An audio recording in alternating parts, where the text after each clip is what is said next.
오늘 잠깐 나누실 말씀은 마태복음 6장 11절 12절입니다. 마태복음 6장 11절 12절입니다.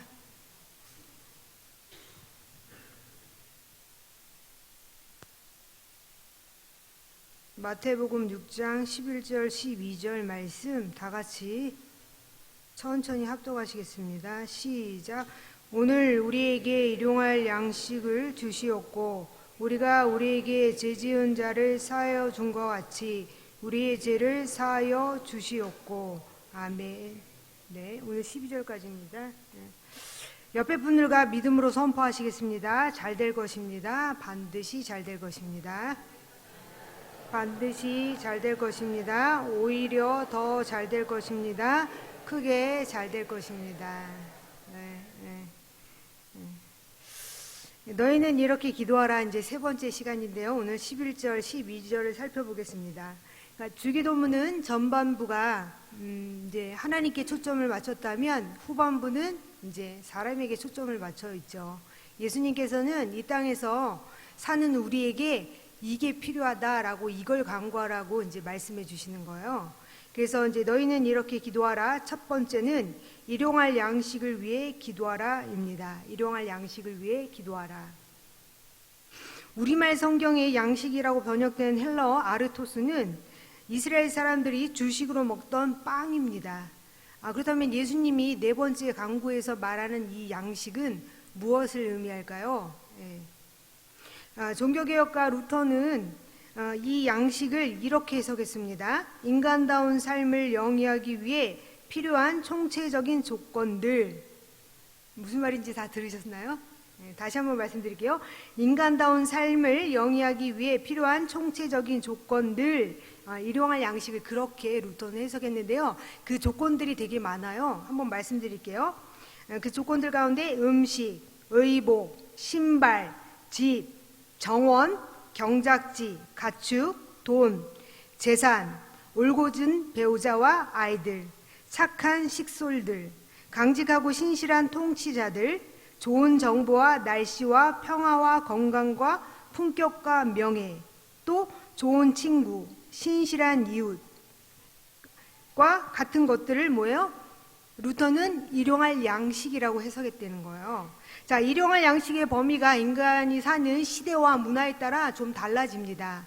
50년 전만 해도 자동차가 일용할 양식의 범위에 들어가지 않았죠. 그러나 지금 시대에는 교통수단이 발달되지 않은 지역이거나 자가용으로 꼭 업무용 자가용으로 꼭 필요한 사람이라면 자가용도 일용할 양식에 포함이 되죠. 네. 일용할 양식이란 우리가 하나님 안에 복된 삶을 영위하기 위해서 꼭 필요한 조건들을 이야기하고 있습니다. 그럼에도 불구하고 우리가 잊지 말아야 할 사실이 있는데요. 그거는 일용할 양식의 확대된 범주가, 그러니까 일용할 양식이 우리에게 즐거움을 주죠. 그러나 그 즐거움을 탐닉하는 것에 허가증은 아니라는 거예요. 이 얘기가 무슨 말이냐면, 자, 일용할 양식은 선한 것이죠. 하나님 저에게 주시는 거니까요. 근데 그것을 이용하는 인간은 어떤가요? 사람은 어떤가요? 그분이 신자라고 할지라도 아직은 온전히 선한 상태가 아니기 때문에 어떻게 해요? 우리 일용할 양식을 얼마든지 선하게 사용하기보다는 탐욕적으로 욕심으로 사용할 수 있다는 것입니다. 그래서 일용할 양식에 대해서 혹시 탐닉하거나 즐거움만을 느낀다면 그 부분에 대해서 우리가 자유를 허락하면 안 된다. 이제 그 얘기를 하고 있는 건데요. 하나님이 인간을 창조한 목적이 뭔가요? 하나님의 영광을 위해서 하나님이 창조하셨죠. 근데 창조의 목적을 따라 살아가는데 일용할 양식이 방해를 한다거나 하나님을 덜 의지하게 한다면 그거는 안 된다는 것입니다. 왜냐하면 일용할 양식은 인간들을 위해 필요한 것이지만 우리는 그리스도와 하나님을 위해 존재하기 때문입니다. 이러한 조건들이 근데 이러한 일용할 양식의 조건들이 우리 스스로에게 어떤 노력도 하지 말아라. 일용할 양식은 하나님이 주니까 그 얘기를 하는 건 또 아니고요. 자, 이 부분을 역사적으로 잘못 해석한 사람들이 이제 이런 오류에 빠졌는데 그게 뭐예요? 그리스도인은 저축을 해서는 안 된다. 그리고 돈을 벌 욕심을 버려야 한다. 그리고 일용할 양식은 오늘 하루를 사는 최소한 음식이다. 그러면서 더 풍족한 삶을 꿈꾸는 것 자체가 죄악시되는 근거로 이 본문이 사용되었다는 거예요. 그러나 그 해석은 좀 잘못된 해석이다라고 루터는 말하고 있습니다. 그 다음에 예수님께서는 이 네 번째 강구를 통해서 우리에게 가르쳐 주시고자 하는 것은 무엇일까요? 그것은 출애굽기 16장입니다. 출애굽기 16장은 그 유명한 만나 사건이 나와 있는데요. 이스라엘 백성들이 출애굽하고 나와서 광야에서 지내잖아요. 물론 애굽에서 식량을 가지고 나왔겠죠. 그러나 그 식량이 오래 가지는 못했을 거예요. 왜냐하면 지금 계속 가나안을 향해 나아가는 이스라엘 백성에게 정착을 해서 논밭을 경작한다거나 모축을 할 수 없기 때문에요. 최소한 이스라엘 백성들의 인구가 200만이나 최대한으로 하면 300만이나 되는데 그 인구가 어떻게 먹고 살겠습니까? 광야에서 굶어 죽을 수밖에 없는데 그때 하나님께서 허락하신 게 뭐죠? 만나죠. 만나죠. 근데 그 만나를 주신 이유는 하나님께서 우리 육체만을 위해 보존하기 위해 주신 게 아니고 이 출애굽기 16장을 모세는 만나 사건을 이렇게 해석합니다. 신명기 8장 3절인데요. 신명기 8장 3절을 한번 다 같이 읽어보겠습니다. 신명기 8장 3절입니다. 너를 낮추시며 너를 줄이게 하시며 또 너도 알지 못하며 내 조상들도 알지 못하던 만나를 내게 먹이신 것은 사람이 떡으로만 사는 것이 아니요 하나님의 입에서 나오는 모든 말씀으로 사는 줄을 내가 알게 하려 하심이니라. 아멘. 자, 만나의 궁극적인 목적이 뭔가요? 영혼의 양식인 하나님의 말씀의 필요성을 가르쳐 주시기 위한 수단으로 만나를 허락하셨습니다.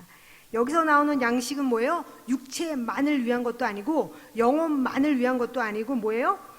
육체와 영혼을 아우르는 인간다운 생존을 위한 필수 불가결한 요소들을 모두 지칭합니다. 좀 어렵죠?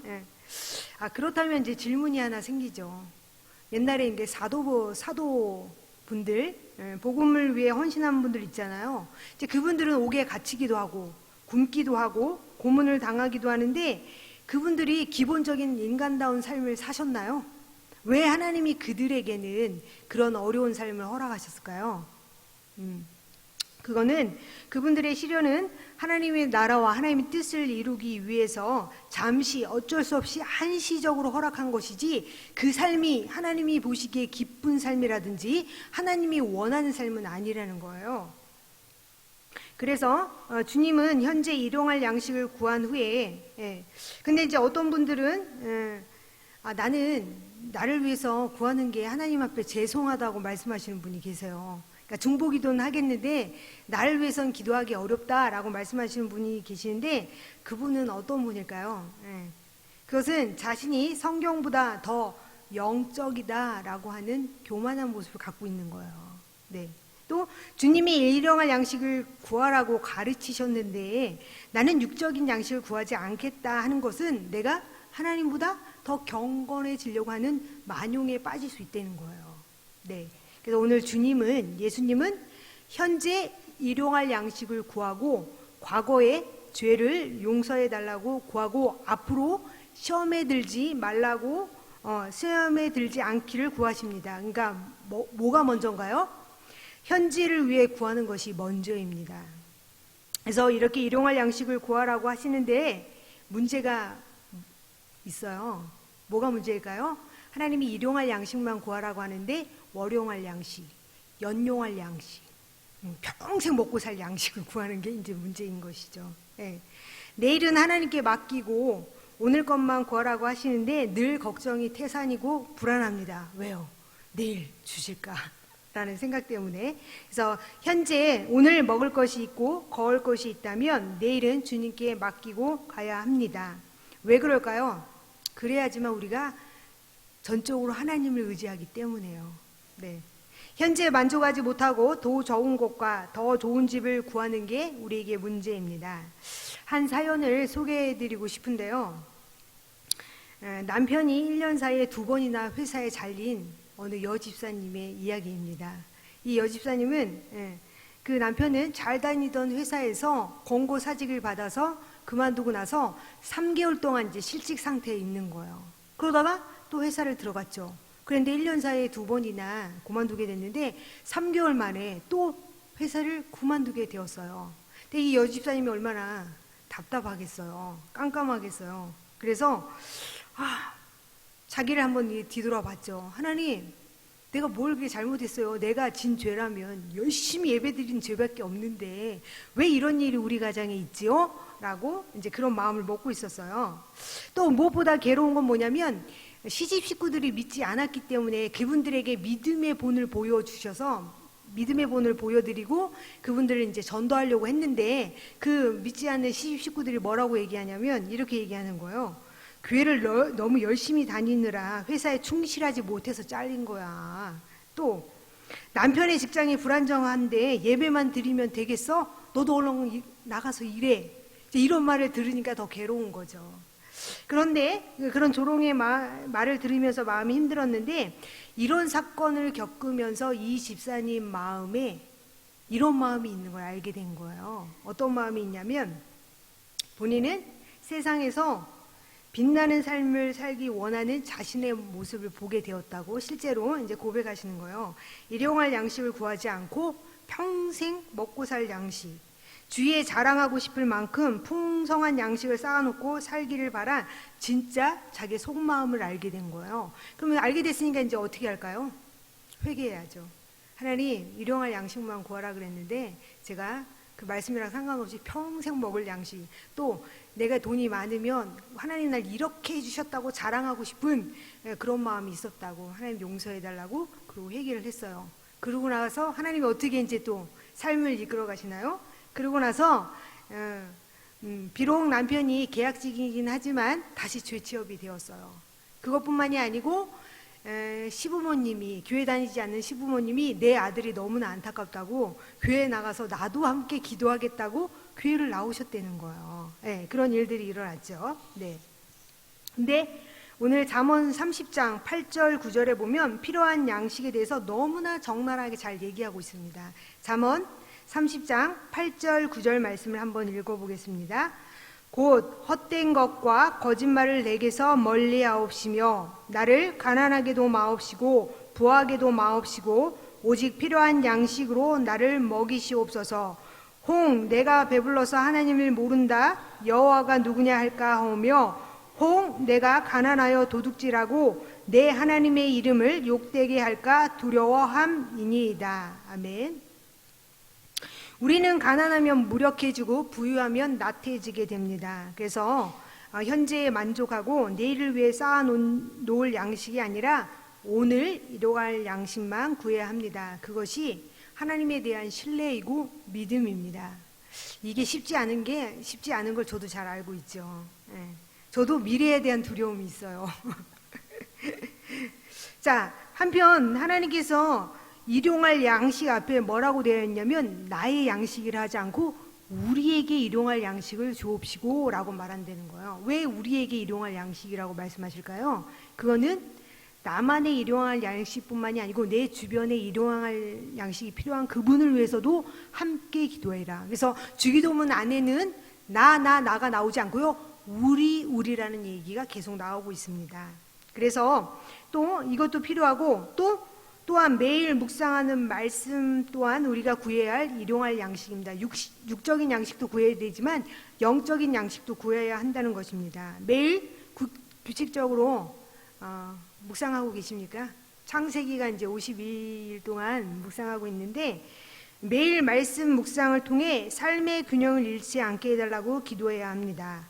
양식을 먹지 않으면 병이 나고 쓰러지는 것처럼 말씀이 없으면 영이 무너지기 때문입니다. 그러니까 큐티를 매일 하는 분들은 아세요. 하루를 안 하면 내가 알고 일주일을 안 하면 주변이 안 되는 거예요. 왜요? 말씀대로 막 내재 보면서 막 하나님 뜻 가운데 살려고 하는데 그걸 안 하면 주변 사람들이 이제 제 성깔 부리는 걸 막 알게 되죠. 쟤 또 큐티 안 하는구나. 네. 그래서 이 말씀에 대한 적용 질문을 한번 드려보면요. 육의 양식은 너무 절박해서 하나님이 아닌 세상 방법을 찾고 영의 양식에는 무디어져서 구하지 못하는 병든 신앙을 갖고 계시지 않는지 한번 살펴보셔야 합니다. 또 규칙적인 묵상과 기도 대신 폭식으로 균형을 잃지 않았는지 한번 살펴보시기 바랍니다. 오늘 한 10시간 기도하고 1년 기도 안 하는 거요. 폭식이죠. 오늘 10분씩 차라리 1년을 하는 게 낫죠. 네.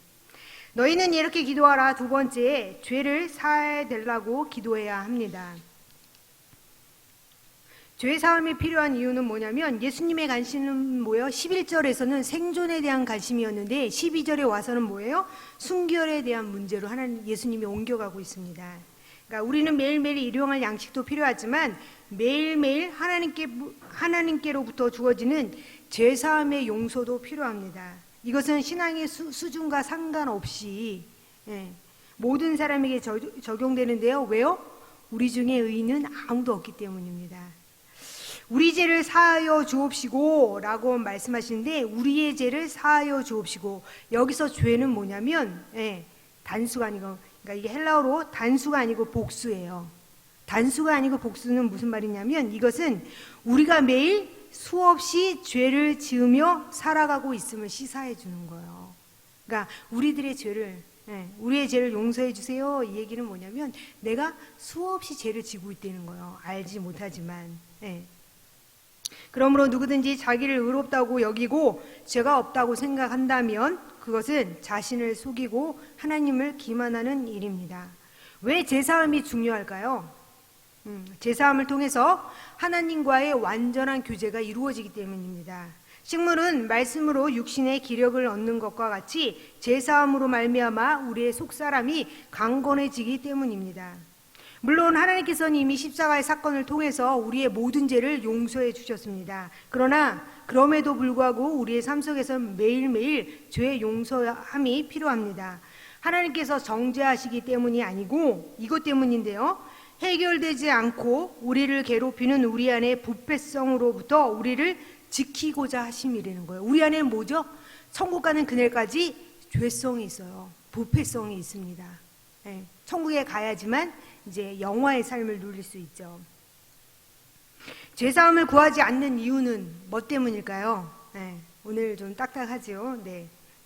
이유는 영적인 불감증에 빠져 자신을 의롭다고 여기기 때문입니다. 과거 회개의 기억만으로 자신에게 내가 과거에 회개했으니까 나는 죄 용서함을 이제 받았어, 이제 끝났어 라고 생각하는 거. 또 두 번째는 뭐냐면요, 자기 안에 여전히 죄가 남아있어요. 천국 가는 그날까지요. 그리고 또 하나는 뭐예요? 자신을 죄사함 받은 사람이라고 생각하는 건, 내 안에 여전히 죄가 남아있고 나는 죄의 용서함을 받아야 될 사람이라는 이 생각 두 안에 어떤 괴리가 있는데, 그 괴리를 뭘로 메꾸냐면 봉사활동이나 교회 출석으로 메꾼다는 거예요. 여전히 내가 죄가 있어서 죄를 회개해야 될 사람인데 내가 봉사하고 있기 때문에, 내가 교회 출석하고 있기 때문에 난 괜찮아 라고 생각한다는 거예요.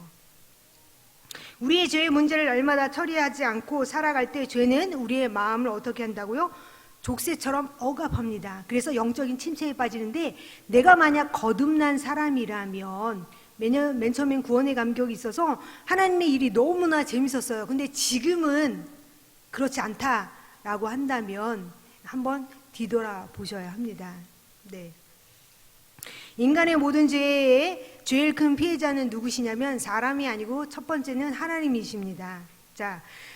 헬라 성경에 보면 죄를 사하여 달라는 이 뜻이 무슨 뜻으로 나오냐면 빛을 탕감해 주세요 라는 뜻이에요.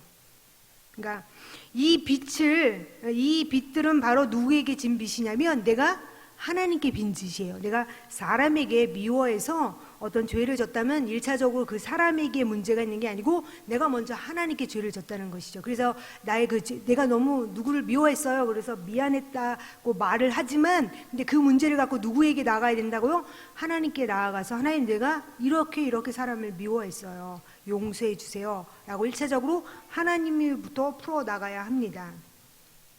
그래야지만 인간과 인간 사이에 일어나는 죄 문제라 할지라도 그 문제의 바른 해결은 하나님의 죄 사함으로부터 시작하기 때문입니다.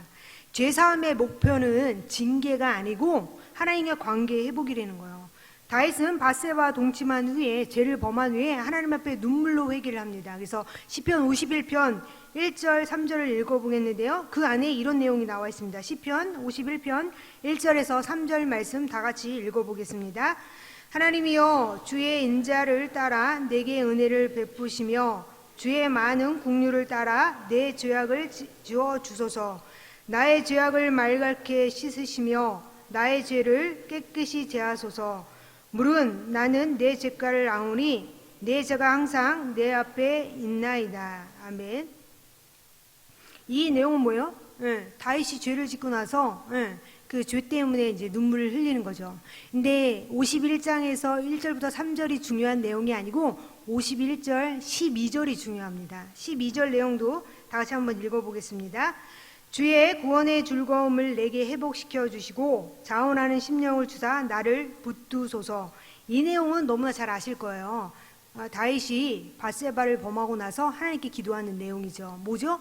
죄를 도말해 달라는 그 내용이 아니고 그 죄 때문에 지금 누구와의 관계가 깨어졌다는 거예요. 하나님과 나의 관계. 그래서 나를 구원해 주신 그 감격이 너무나 감사해서 뭘 시켜도 감사하게 생각했는데 그게 사라졌다는 거예요. 그래서 교회 안에서 뭘 좀 부탁하면 짜증이 나고 신경질이 난다는 거예요. 왜 또 나에게 부탁하냐고. 그 많은 사람 중에 내가 하나의 중에 또 나한테 부탁한다고. 이게 뭐예요?